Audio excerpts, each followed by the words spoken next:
नमस्कार विद्यार्थी मित्रांनो, ग्लोबल ऑनलाईन स्पर्धा परीक्षा चॅनलवरती तुमचे सगळ्यांचे स्वागत आहे. तर आजच्या व्हिडिओमध्ये आपण महाराष्ट्र लॉ सीडी 2024 5 वर्ष या एक्झामसाठी सामान्य ज्ञान व चालू घडामोडी म्हणजेच general knowledge and current affairs या सेक्शनवरती काही MCQ क्वेश्चन बघणार आहोत. तर विद्यार्थी मित्रांनो, व्हिडिओ शेवटपर्यंत नक्की बघा. या व्हिडिओचा तुमच्या एक्झामसाठी नक्कीच फायदा होईल अशी मी गॅरंटी देते. तर जे विद्यार्थी आपल्या चॅनलवरती नवीन आहेत त्यांच्यासाठी मी सांगू इच्छिते, जर तुम्ही महाराष्ट्र लॉ सीईटी एक्झाम 2024 5 वर्ष या एक्झामसाठी प्रिपरेशन करत असाल तर तुमच्या प्रिपरेशनसाठी आपल्याकडे कंप्लीट कोर्स आला आहे. त्यामध्ये तुम्हाला live video lectures, recorded lectures, 50+ full syllabus test series, त्यासोबतच 2000+ MC क्वेश्चन बँक आणि फुल सिलेबस नोट्स देखील मिळतील. या नोट्स मराठी आणि इंग्लिश या दोन्ही भाषेमध्ये अवेलेबल असतील. आता या सर्व गोष्टी खूप कमी प्राईसमध्ये तुम्हाला अवेलेबल करून देण्यात आलेल्या आहेत. अजून काही कोर्सबद्दल माहिती हवी असेल किंवा कुठल्याही प्रकारचे डाऊट्स असतील तर मी स्क्रीनवरती 2 नंबर दिले आहेत. त्या नंबरवरती फक्त व्हॉट्सअप थ्रू कॉन्टॅक्ट करा, जेणेकरून तुम्हाला रिस्पॉन्स मिळेल.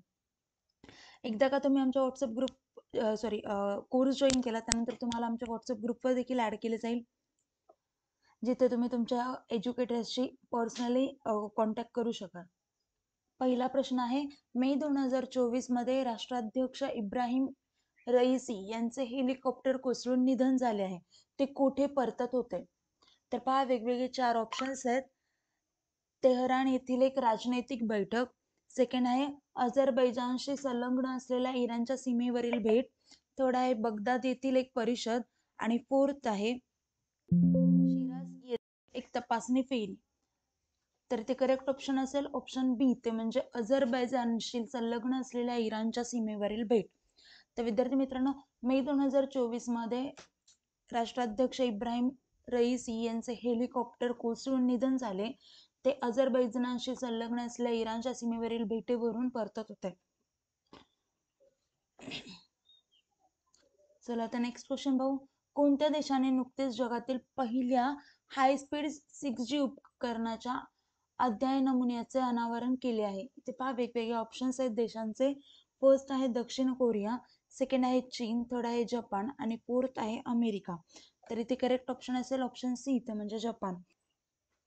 जगातील पहिल्या हायस्पीड 6G उपकरणाचा अध्याय नमुना म्हणजेच प्रोटोटाइप जपान कन्सोर्टियमने सादर केला होता.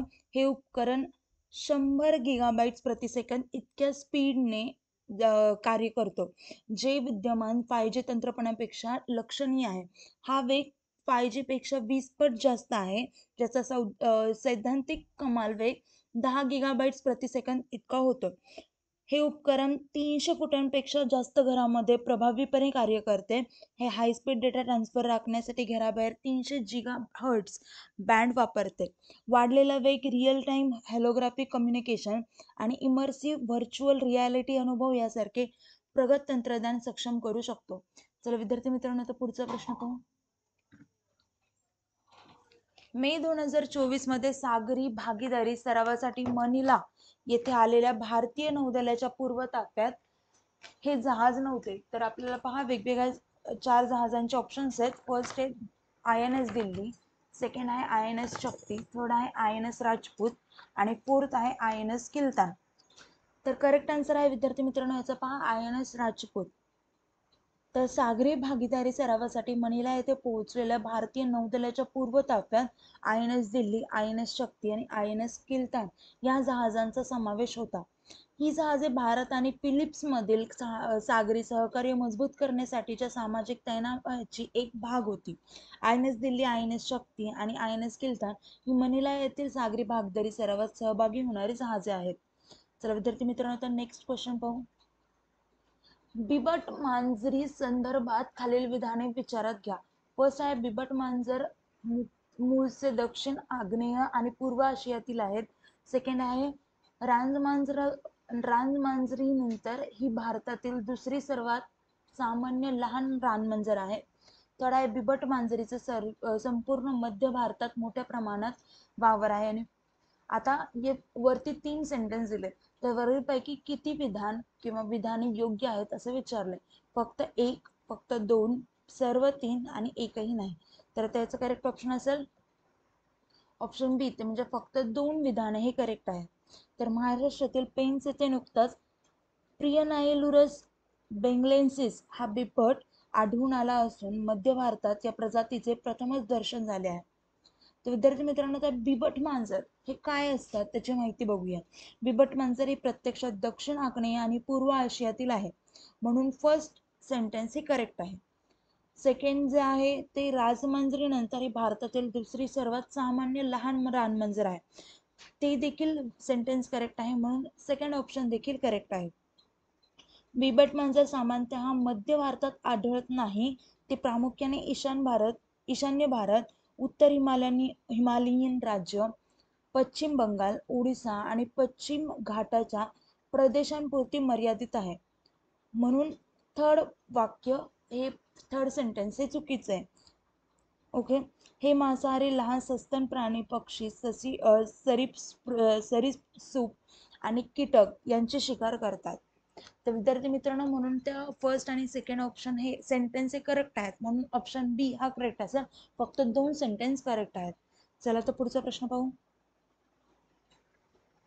मालमत्ता पुनर्रचना कंपन्यांसंदर्भात ARCS खालीलपैकी कोणते अयोग्य आहे?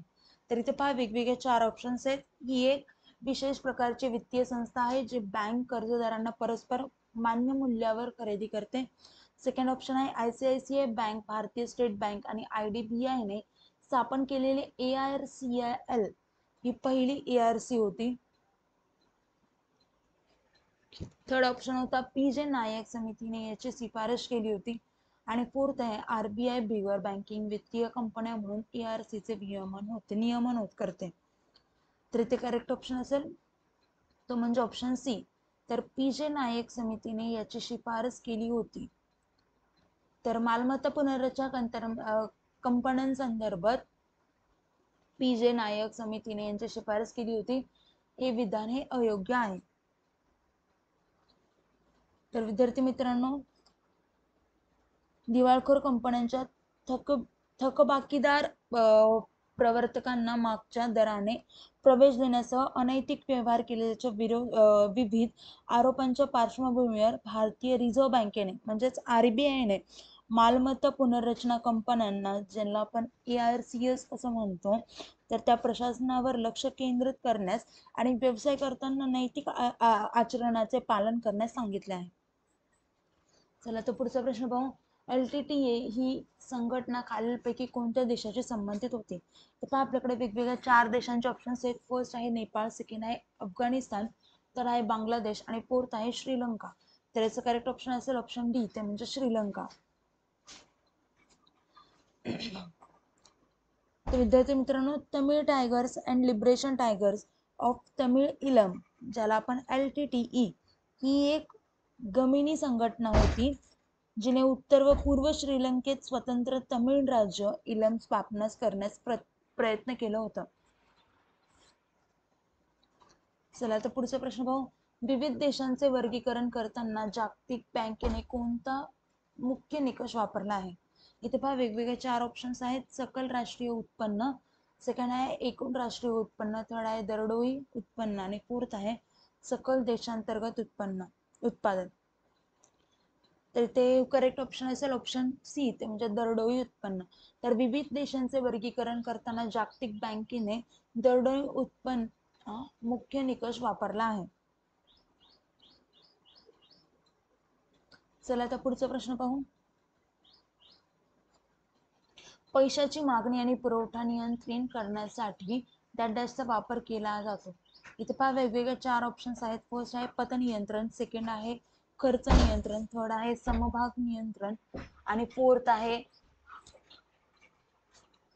रोखे नियंत्रण. तर करेक्ट ऑप्शन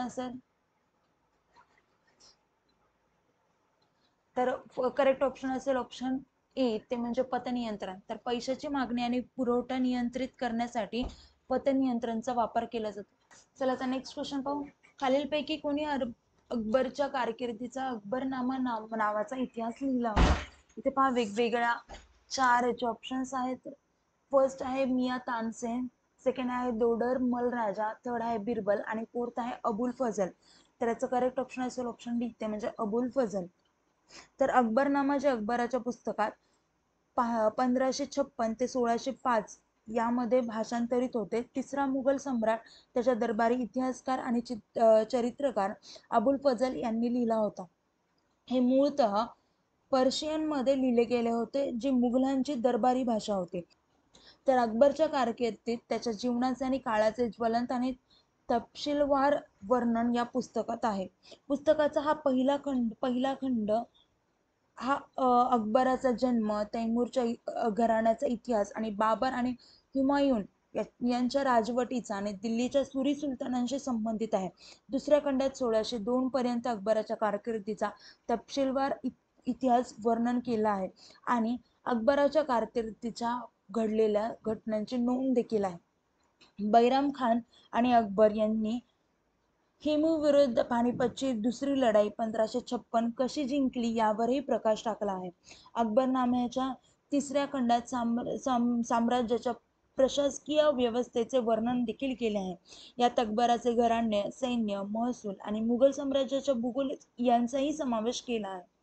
तसेच त्यावेळच्या भारतात राहणाऱ्या लोकांचे परंपरा आणि संस्कृतीची देखील माहिती होती. चला तर विद्यार्थी मित्रांनो, नेक्स्ट क्वेश्चन पाहू. भारतीय संविधानाच्या कोणत्या दुरुस्त्यान्वये सिक्कीम हे भारतीय संघराज्याचे 22वे राज्य बनले होते? तर इथे पहा वेगवेगळे 4 ऑप्शन्स आहेत आपल्याला. 38वी दुरुस्ती, सेकंड आहे 38वी, 36वी दुरुस्ती, थर्ड आहे ऑप्शन 26वी दुरुस्ती आणि फोर्थ आहे 39वी दुरुस्ती. तर याचा करेक्ट ऑप्शन असेल ऑप्शन बी, ते म्हणजे 36वी दुरुस्ती. तर भारतीय संविधानाच्या 36व्या दुरुस्ती अन्वये सिक्कीम हे भारतीय संघराज्याचे 22वे राज्य बनले होते.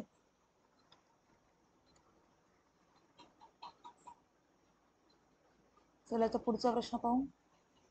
फ्लेमिंगो उत्सव कोणत्या भारतीय राज्यात साजरा केला जातो? इथे पहा वेगवेगळ्या 4 राज्यांचे ऑप्शन्स आहेत. फर्स्ट आहे राजस्थान, सेकंड आहे आसाम, थर्ड आहे मणिपूर आणि फोर्थ आहे आंध्र प्रदेश. तर याचं करेक्ट ऑप्शन असेल ऑप्शन डी, ते म्हणजे आंध्र प्रदेश. तर विद्यार्थी मित्रांनो, फ्लेमिंगो उत्सव हा आंध्र प्रदेश या भारतीय राज्यात साजरा केला जातो. चला तर पुढचा प्रश्न पाहू.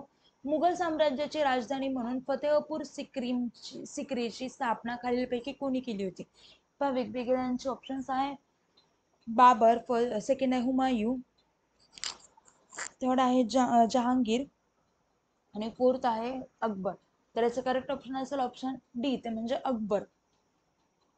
तर विद्यार्थी मित्रांनो, फतेहपूर सिक्री हे एक शहर मुघल सम्राट अकबर यांनी बांधले होते.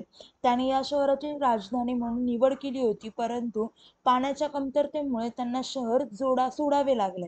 त्यानंतर 20 वर्षांसाठी मुघलांची राजधानी लाहोरला हलवण्यात आली आणि फतेहपूर सिक्री हे 1571 ते 1585 दरम्यान बांधले गेले होते. चला आता पुढचा प्रश्न पाहू. समुद्रगुप्ताचा दरबार कवी कोण होता? इथे पहा वेगवेगळे 4 ऑप्शन्स आहेत. बाणभट्ट, सेकंड आहे हरिसेन, थर्ड आहे चांदबरदई आणि फोर्थ आहे भवभूती. तर याचं करेक्ट ऑप्शन असेल हरिसेन. तर समुद्रगुप्ताचा दरबारी कवी हा हरिसेन हा होता. तर विद्यार्थी मित्रांनो, आता बाकीचे ऑप्शन्स आहेत. बाणभट्ट हा राजा हर्षवर्धनचा दरबारी कवी होता. नेक्स्ट आहे जो चांदबरदाई म्हणजे सी ऑप्शन, तर हा पृथ्वीराज चव्हाण यांचा दरबारी कवी होता. आणि भवभूती हा कन्नौजचा राजा यशोवर्धन याचा दरबारी कवी होता. ओके, चला तर पुढचा प्रश्न पाहू. कोणत्या राज्याची सीमा म्यानमारशी संलग्न नाही? इथे पहा वेगवेगळ्या 4 राज्यांचे ऑप्शन्स आहेत. फर्स्ट आहे अरुणाचल प्रदेश, सेकंड आहे मिझोराम, थर्ड आहे मणिपूर आणि फोर्थ आहे सिक्कीम. तर याचा करेक्ट ऑप्शन असेल ऑप्शन डी, ते म्हणजे सिक्कीम. तर सिक्कीमच्या आंतरराष्ट्रीय सीमा ही भूतान, चीन आणि नेपाळशी संलग्न आहे. अरुणाचल प्रदेश, नागालँड, मणिपूर आणि मिझोराम यांच्या आंतरराष्ट्रीय सीमा या म्यानमारशी संलग्न आहेत, म्हणून ऑप्शन डी हा करेक्ट असेल. चला तर नेक्स्ट आणि या व्हिडिओचा शेवटचा प्रश्न पाहू. सर्वात प्राचीन वैदिक संस्कृतींची माहिती कोणत्या वेदात आहे? इथे पहा आपल्याकडे 4 वेदांचे ऑप्शन्स आहेत. फर्स्ट आहे ऋग्वेद, सेकंड आहे यजुर्वेद, थर्ड आहे अथर्ववेद आणि फोर्थ आहे सामवेद. तर याचं करेक्ट ऑप्शन असेल ऑप्शन ए, ते म्हणजे ऋग्वेद. तर वेद म्हणून ओळखल्या जाणाऱ्या स्रोतांच्या आणि इतर पवित्र ग्रंथांच्या 4 संग्रहांपैकी ऋग्वेद हा सर्वात जुना ग्रंथ आहे, वेद आहे. त्यात सुरुवातीच्या वैदिक काळातील धार्मिक आणि सामाजिक जीवनविषयीची बरीचशी माहिती आहे. ही कामे आर्यांचे पवित्र ज्ञान मानली जातात. ऋग्वेदामध्ये भारताच्या जाती व्यवस्थेचा आधार म्हणून काम करणाऱ्या करपालांचा समावेश देखील आहे. ब्राह्मणी विचारसरणीनुसार वर्ण म्हणजे समाजाची वर्णवारी करणे असा होतो. म्हणून इथे करेक्ट ऑप्शन हा ऋग्वेद, हा ऑप्शन ए हा आहे. तर विद्यार्थी मित्रांनो, आता व्हिडिओ इथेच थांबूया. काही डाऊट्स असतील तर मला कमेंट थ्रू विचारा. And thank you. Have a nice day. Bye bye.